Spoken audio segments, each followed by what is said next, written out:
Assalamualaikum warahmatullahi wabarakatuh. Saya Aulia Ramiseni dari kelompok 1 Klinik Sanitasi Prodi Sarjana Terapan Sanitasi Lingkungan Jurusan Kesehatan Lingkungan Poltekkes Padang. Ingin menampilkan video pelayanan kesehatan lingkungan penyakit kulit di Puskesmas.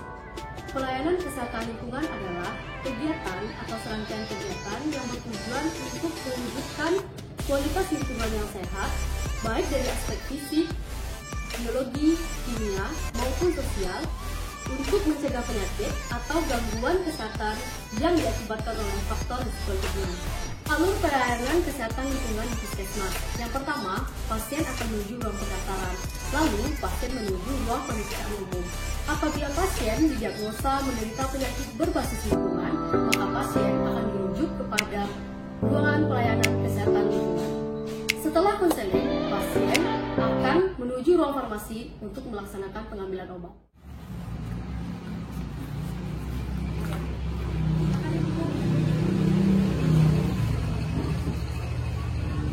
Ini adiknya kenapa, Bu? Dia sakit kulit. Oh, sakit kulit. Kakaknya ada? Ada. BPJS-nya ada? Bentar ya, Bu.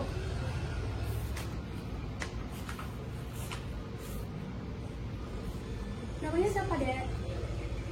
Balkis. Balkis. Umurnya berapa tahun? 13 tahun. 13 tahun. Kak, nanti setelah ini langsung ke ruang pemeriksaan untuk laporannya. Silakan. Dibawa lagi. Makasih. Makasih. Nomor antrian 15 atas nama Balkis. Iya, saya. Ya, silakan. Udah, jangan diganggu lagi Silakan duduk. Boleh lihat datanya? Iya.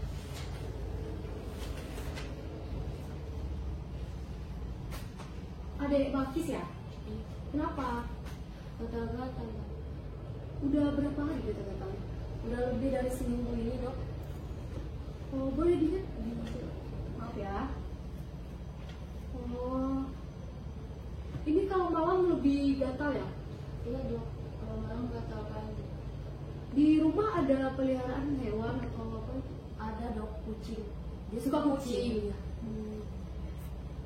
Kalau saya diagnosis, ini merupakan penyakit kulit yang disebabkan oleh salah satunya itu hewan yang namanya Sarcoptes cabies. Jadi bisa jadi dari anjing atau kucing, kucing itu pindah kepada adik Akis dan menginfeksi Balkis. Karena ini merupakan penyakit berbasis lingkungan, jadi saya rujuk menuju pelayanan kesehatan lingkungan di Puskesmas ini. Oke, baik, Dok. Sebelumnya saya kasih resep dulu ya. Nih, nanti ambil di ruang farmasi, jangan digaruk lagi ya, nanti sekalian dikasih salep. Ya, makasih ya, Dok. Kegiatan pelayanan kesehatan lingkungan di Puskesmas ada 3. Yang pertama, konseling. Yang kedua, inspeksi lingkungan. Yang ketiga, intervensi lingkungan. Ada 6 langkah kegiatan konseling di Puskesmas yang biasa disingkat dengan 17. S. Salam dan sambut. T. Tanyakan. U. Uraikan. U. Bantu. J. Jelaskan. U. Ulangi. Ini tadi ada pasien dari pemeriksaan umum atas nama Balkis, yaitu penyakit berbasis lingkungan. Oh iya. Ya. Nanti suratnya masuk ya. Masih, Kak. Ya, silakan. Silakan duduk. Ini adik Akis ya? Kakak nama siapa? Nama saya Tania. Kak Tania. Tadi dari pemeriksaan umum disarankan atau dirujuk ke pelayanan kesehatan lingkungan. Terima kasih sebelumnya sudah mau berkunjung untuk dirujuk ke kesehatan lingkungan, pelayanan kesehatan lingkungan. Di sini ada Akis. Penyakit ada Akis itu yaitu penyakit berbasis lingkungan, yaitu penyakit kulit. Dan tadi dokter sudah katakan penyakitnya tersebut disebabkan oleh hewan yang namanya Sarcoptes cabies itu. Jadi langsung saja Kakak ingin bertanya kepada Kak Tania dulu. Oh iya, boleh. Untuk di rumah itu Kak sumber airnya bagaimana? Sumber air bersih untuk mandi, untuk cuci-cuci baju. Itu kita pakai ada sumur bor. Oh, sumur bor. Lalu cukup tidak air yang digunakan untuk keluarganya? Biasanya itu airnya gimana ya? Enggak sih, kita jarang juga airnya cepat habis gitu loh. Cepat habis. Kalau adik sama keluarga itu mandinya di tempat umum atau kamar mandi milik pribadi milik rumah? Milik di rumah, Di tapi rumah. kamar mandi kita cuma satu. Satu untuk bersama. Bersama. Lalu kalau untuk sumber air yang digunakan itu dari jarak pencemar kayak seperti tempat sampah dan sebagainya itu gimana? Dekat atau jauh? Kalau tempat sampah sih depan rumah kita ada selokan. Oh Ada selokan. Iya. Sampai di selokan itu banyak sampah. Banyak Iya, sampah. ada tong sampahnya di situ. Iya. Lalu untuk sabun Aki sendiri ini sabunnya digunakan secara bersamaan? Iya, kita sabun bersama. Cair atau sabun padat? sabun padat? Padat. Kami pakai sabun batang. Batang.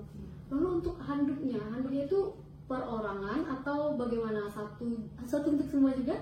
Iya sih, kita bareng-bareng aja, nggak. Untuk ini satu, ini nggak kayak gitu. Oke. Coba lihat, maaf ya, adik kukunya coba lihat. Wow, hitam-hitam ya. Nggak dipotong? Nggak takut lihat kukunya? Enggak. Iya, dia tuh kalau motong kuku, jadi dia tuh trauma gitu loh motong kuku. Saya kan dulu pernah saya motongin kukunya. Terlalu pendek. Iya, dan itu kayak kena kulit gitu, jadi berdarah. Jadi sampai sekarang dia malas potong kuku. Itu alasannya Kis.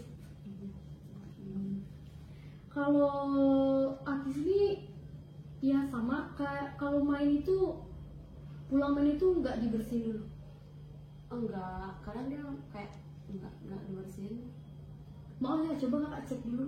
Coba lihat tangannya yang tuh. Iya. Baik, dari beberapa pertanyaan yang sudah saya jelaskan tadi atau tanyakan kepada adik Akis dan kakak Tania, itu ada 3 permasalahan yang dialami oleh Akis maupun bisa jadi keluarga. Yang pertama yaitu penyediaan air yang tidak memenuhi syarat. Kenapa? Karena air yang sumber air bersih yang kakak gunakan itu atau adik Akis gunakan itu dekat dengan selokan, pencemaran itu, jadi mempengaruhi dari air bersihnya.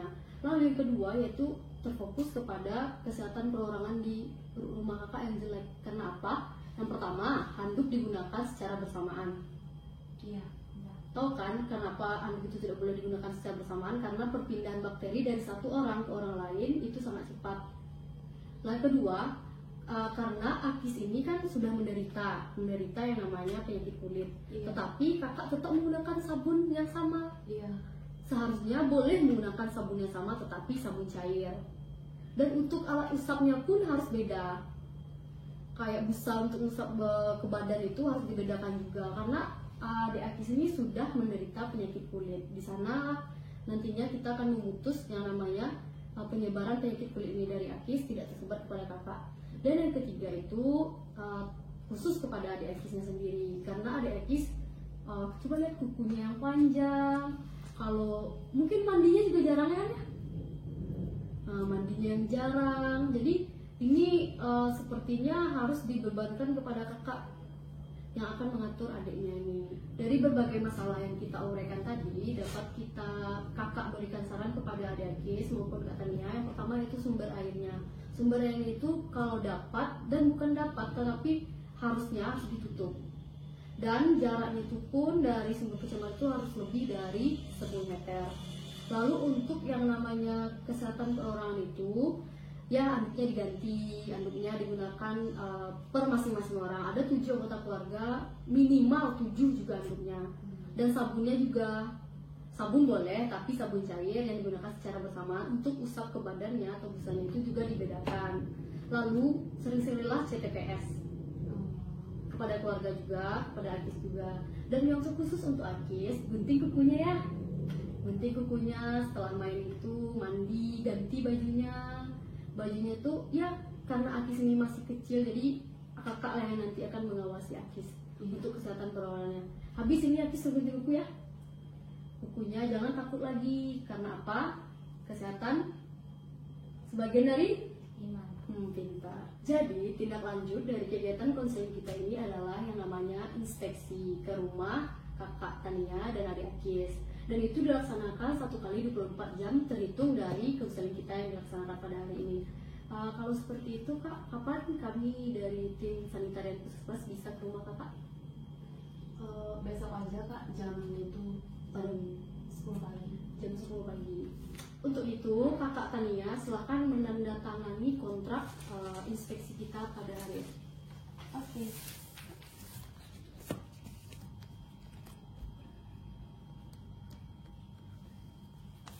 Baik, terima kasih Pak.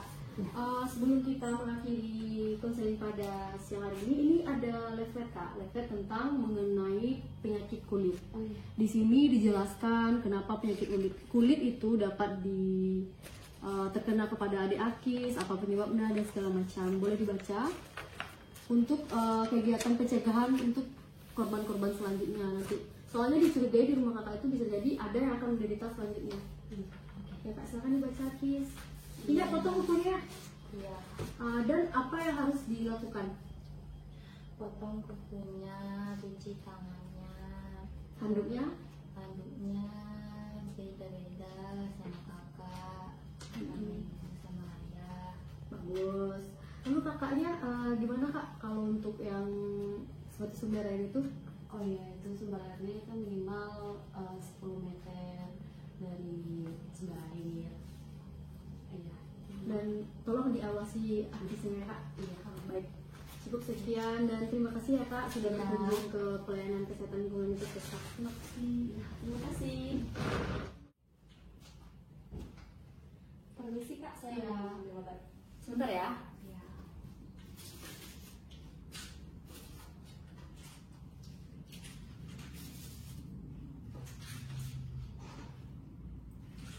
Ini obatnya.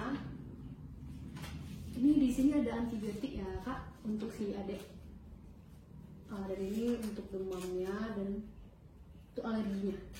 Dan kalau yang ini untuk luka terbukanya, salaf. Dipakaikan ya, ini kalau gatal dia langsung dipakaikan ya. Oke. Nah.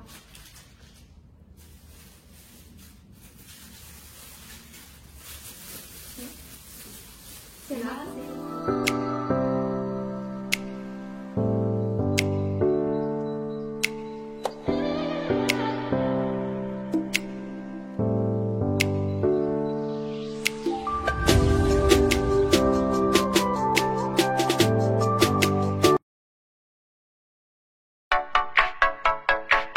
Inspeksi kesehatan lingkungan adalah kegiatan pemeriksaan dan pengamatan media secara langsung berdasarkan standar, norma, baku mutu untuk meningkatkan kualitas kesehatan lingkungan yang sehat.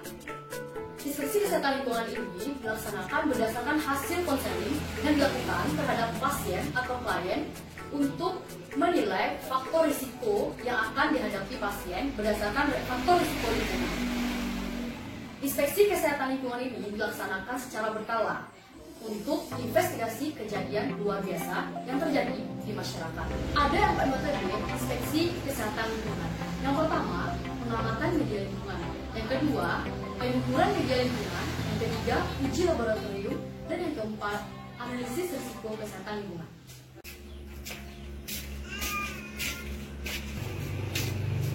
Assalamualaikum. Permisi Bu, dari Sanitarian Puskesmas Jiwagae.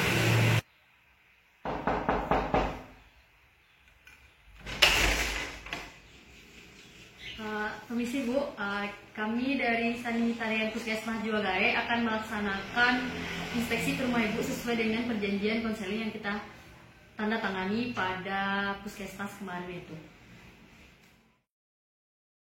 Jadi Bu, untuk mengenai kegiatan kita inspeksi kesehatan lingkungan pada kali ini, saya ingin mengajukan beberapa pertanyaan kepada Ibu. Ya, silakan. Yang pertama, untuk sumber air bersihnya sendiri, apakah ada pencemar atau tidak Bu? Kayaknya ada. Ada. Jika ada sumber pencemarnya Bu, kira-kira itu dari mana? Oh, kalau itu sih kayaknya pembuangan sampah di sebelah rumah deh. Pembuangan sampah. Untuk sumber air bersihnya sendiri, Ibu menggunakan sumur apa? Sumur bor. Sumur bor. Lanjut ke pertanyaannya, Bu. Keadaan fisik dari air yang Ibu gunakan itu jernih atau bagaimana? Alhamdulillah jernih. Jernih. Lalu, Bu, apakah sumber air bersih tersebut mencukupi dari seluruh kebutuhan keluarga Ibu? Iya, cukup. Oke, baik. Cukup ya, Bu. Lalu untuk pemakaian handuknya sendiri itu bagaimana, Bu? Handuknya itu bersama atau tidak? Kalau saya sama suami makainya pisah, tapi kalau si anak saya yang berdua itu mereka gantian aja. Baik Ibu, untuk pertanyaan selanjutnya. Jadi, apakah keadaan kamar dari rumah Ibu ini dalam keadaan bersih atau kotor? Kalau kamar saya bersih. Kalau kamarnya anak saya kayaknya kurang deh. Lalu si Balkis dengan kakaknya ini sekamar atau tidak? Sekamar. Lalu di rumah ini ada hewan peliharaan nggak, Bu? Ada, kakaknya tuh suka banget sama hewan peliharaan. Seperti kucing. Kucingnya keadaannya gimana? Sehat atau tidak? Kurang sehat, dia banyak kutu, apalagi di kepala sama kaki. Baik, terima kasih Bu atas jawabannya. Ya, sama-sama. Mari kita lihat yang pertama, yaitu indikatornya itu sumber air bersih. Boleh tunjukkan saya, Bu, di mana tempatnya? Ya.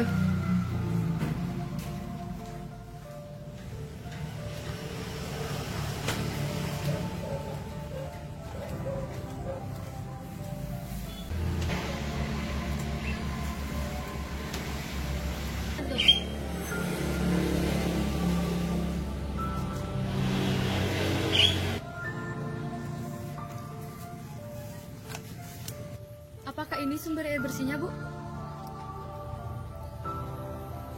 Coba kita lihat ya, Bu.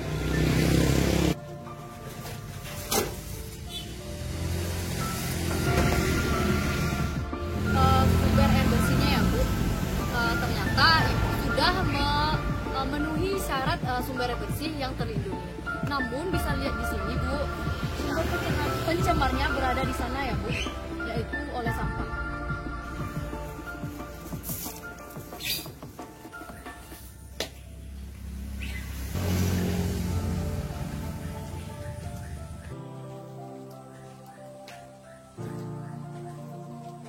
Jadi setelah dilihat-lihat ya, Bu, ini merupakan sumber pencemaran yang Ibu maksud ya. Silahkan Ibu mendekat ke sini. Baik Ibu, sumber pencemaran yang Ibu maksud ini merupakan sampah. Sampah yang dibuang oleh keluarga Ibu sendiri ya. Jarak dari sumber pencemar dan sumber air bersih yang Ibu gunakan itu lebih dari 10 meter. Artinya ini bukan merupakan indikator dari sumber pencemar yang Ibu maksud tadi. Jadi sumber air bersih Ibu terlindungi dan aman. Mengenai selokan yang Ibu anggap sebagai sumber pencemar pada konseling kemarin itu juga bukan menjadi sumber pencemar sumber air bersih Ibu, karena dia berada lebih dari 10 meter dari sumber air bersih. Nah, selanjutnya kita akan menuju indikator kedua Ibu, yaitu tempat tidur dari rumah Ibu, terutama tempat tidur si Balkis. Boleh tunjukkan saya, Bu? Lihat sini, Bu.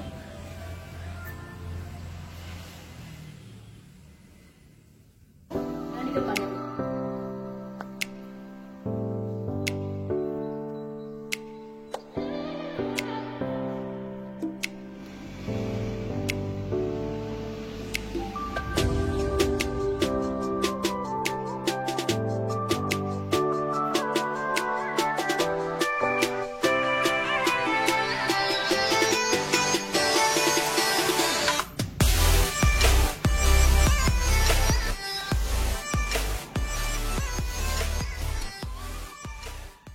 Jadi dapat Ibu lihat di sini dan dapat kita saksikan bersama-sama, Bu. Kita lihat kamar tidur Balkis ini.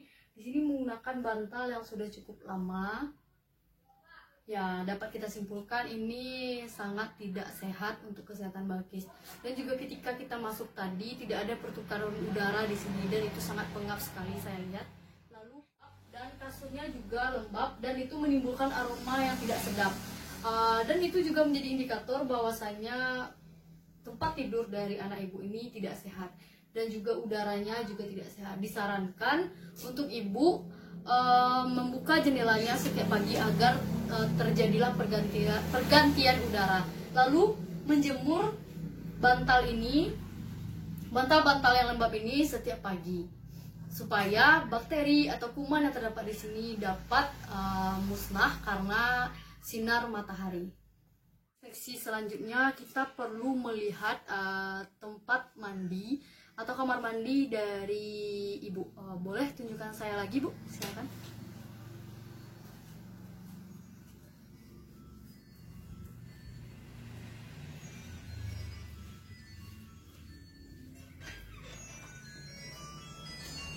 Apakah ini, Bu, tempatnya, Bu?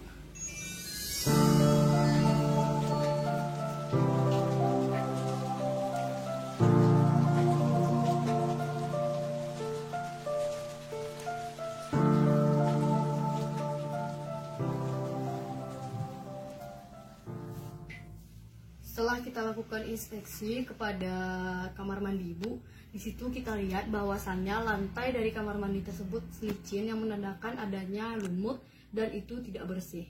Lalu untuk ventilasinya sendiri itu benar, dan untuk tempat pembuangan jambannya itu juga kita lihat itu menguning karena jarang dibersihkan mungkin ya, Bu. Dan untuk tempat penampungan airnya itu diharapkan untuk tidak menggunakannya itu setelah digunakan langsung dibuang airnya. Jadi gunakanlah airnya itu secukupnya sesuai kebutuhan kita. Dan untuk saran saya kepada lantainya itu tolong dibersihkan ibu minimal 3 kali sehari untuk menjaga kebersihannya dan terhindar dari hidupnya lumut di sana. Jadi ini merupakan peliharaan yang ibu maksud. Ya, dapat dilihat di sini, Bu, bahwasanya kucing ini terkena jamur dari kuku-kuku dan jari-jarinya. Ini disebabkan oleh salah satu hewan yang namanya Sarcoptes scabies yang nantinya dapat menginfeksi manusia melalui binatang ini menuju manusia. Ya, saran saya kucing ini harus divaksin terlebih dahulu dan diobati jamur atau kutu yang menempel pada tubuhnya. Barulah Bakis nantinya boleh memegang atau memainkan kucing ini lagi, karena untuk saat sekarang dia tidak diperbolehkan memegang hewan ini. Untuk yang terakhir saya ingin melihat kebersihan dari Akis itu sendiri. Saya minta izin untuk mengecek kuku dari Akis, Bu. Untuk adik Akis dapat dilihat di sini bahwa adik memiliki kuku yang sangat panjang dan juga hitam ini karena kukunya tidak dipotong, dan di sini tersimpan berbagai macam kuman yang nantinya bisa merusak kesehatan dan dapat juga menjadi indikator penyakit kulit adik. Jadi kakak sarankan adik harus memotong kukunya ya, sesuai perjanjian yang sudah dilaksanakan pada saat konseling kemarin. Dan nampaknya adik belum memotongnya, jadi harus potong ya, Dek. Iya, Kak. Yang telah dilakukan pada rumah Bakis penderita penyakit kulit dapat disimpulkan dan dikerucutkan lagi menjadi 2 hal. Pertama, perilaku tidak izin, dan yang kedua, kesehatan perorangan yang jelek.